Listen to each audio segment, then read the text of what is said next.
തച്ചോളിയോ മന കുഞ്ഞിച്ചന്തു തന്റെ തങ്കക്കിനാവിൽ തെളിഞ്ഞു കണ്ടു.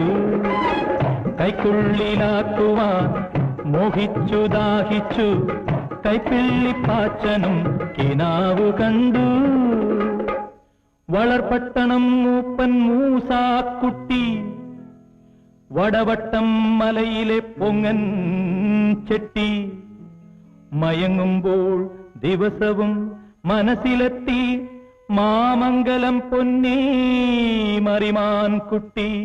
അല്ലിമലർക്കാവിലെ തിരുനടയിൽ മല്ലികപ്പൂവമ്പൻ വെച്ച മണിവിളക്കോ ഓമല്ലൂർ കാട്ടിലെ കളിത്തത്തയോ മാമംഗലം പൊന്നി മധുരക്കന്നി. അല്ലിമലർക്കാവിലെ